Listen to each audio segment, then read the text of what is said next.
উত্তরবঙ্গকে আলাদা রাজ্য করার দাবি বঙ্গ বিজেপির কাছে বরাবরই অস্বস্তির কারণ। একাধিকবার একাধিক নেতা স্থানীয় স্তরে এই দাবি তুলেছেন, আর বারবার রাজ্য নেতৃত্বকে দলের অবস্থান জানিয়ে বলতে হয়েছে যে দল রাজ্যভাগের পক্ষে নয়। কিন্তু এবার ফের সেই বিতর্ক উস্কে দিলেন খোদ রাজ্য সভাপতি সুকান্ত মজুমদার। বুধবার প্রধানমন্ত্রীর সঙ্গে দেখা করে এসে তিনি জানান, উত্তরবঙ্গের সামগ্রিক উন্নয়নের লক্ষ্যে সেখানকার 8টি জেলাকে উত্তর পূর্বের রাজ্যগুলির সঙ্গে জুড়ে দেওয়ার প্রস্তাব তিনি দিয়েছেন মোদিকে। নর্থ ইস্টের সাথে উত্তরবঙ্গের সিমিলারিটি কী কী আছে এবং তার ফলে উত্তরবঙ্গকে নর্থ ইস্টের অন্তর্ভুক্ত করা যেতে পারে, এই ধরনের প্রপোজাল আমি মাননীয় প্রধানমন্ত্রীকে দিয়েছি। এবার মাননীয় প্রধানমন্ত্রী তার বিচার করবেন এবং আগামী দিনে যদি নর্থ ইস্টের সাথে উত্তরবঙ্গ যুক্ত হয়, উত্তরবঙ্গ পশ্চিমবঙ্গের অংশ হিসেবে নর্থ ইস্টের সাথে যদি যায়, তাহলে পরে স্বাভাবিকভাবেই উত্তরবঙ্গে কেন্দ্রীয় যে প্রকল্পগুলো আছে সেই প্রকল্পের টাকা অনেক বেশি পরিমাণে পাওয়া যাবে এবং তার সাথে সাথে এই এলাকা অনুন্নত এবং এলাকার উন্নয়ন হবে। কিন্তু 8টি জেলাকে উত্তর পূর্বের রাজ্যের সঙ্গে জুড়ে দেবার মানে কি? কিভাবেই বা তা সম্ভব? সুকান্তর এই অস্পষ্ট মন্তব্য যেমন ধোঁয়াশা তৈরি করেছে, তেমনি বিতর্কের জন্ম দিয়েছে দলের অন্দরেই।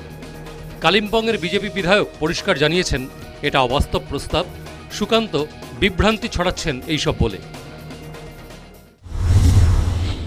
আমরা উত্তরবঙ্গকে ভাগ চেয়েছি, আপনি এনইসিতে ঢোকাবেন, কিসে ঢোকাবেন ওটা আপনার খুশি, আপনার ইচ্ছা, কিন্তু তার আগে আপনাকে বাংলা থেকে ভাগ করে হয়তো রাজ্য বানান, না হলে ইউটি বানান, তারপরে আপনি কিসে ঢোকাবেন ঢোকানোর চেষ্টা করবেন।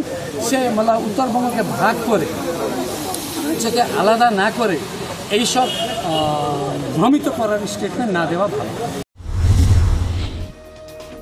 তবে শিলিগুড়ির বিজেপি বিধায়কের বক্তব্য, যদি রাজ্যভাগ না করেও উত্তরবঙ্গ এই সুবিধা পায়, তাহলে তিনি এই প্রস্তাবের পক্ষে আছেন।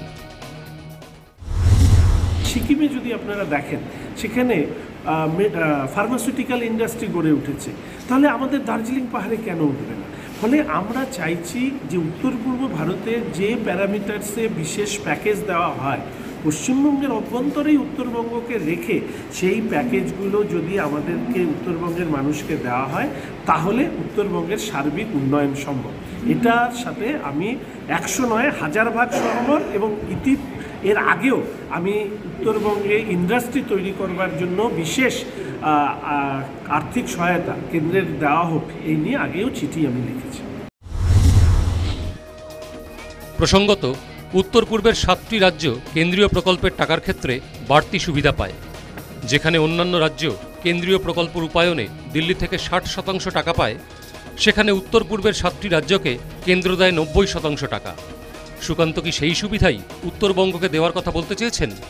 কিন্তু রাজ্য ভাগ না করলে সেটাই বা কী করে সম্ভব? একই রাজ্যের কিছু জেলা 60% আর কিছু জেলা 90% টাকা পাবে। সাংবিধানিক ও প্রশাসনিকভাবেই বা এই প্রস্তাব কতটা বাস্তবসম্মত? তাই উত্তরবঙ্গ নিয়ে আসলে সুকান্ত কি বলতে চেয়েছিলেন, কি বললেন আর কেনই বা বললেন, তা নিয়ে জলঘোলা করলেন রাজ্য সভাপতি নিজেই। News time.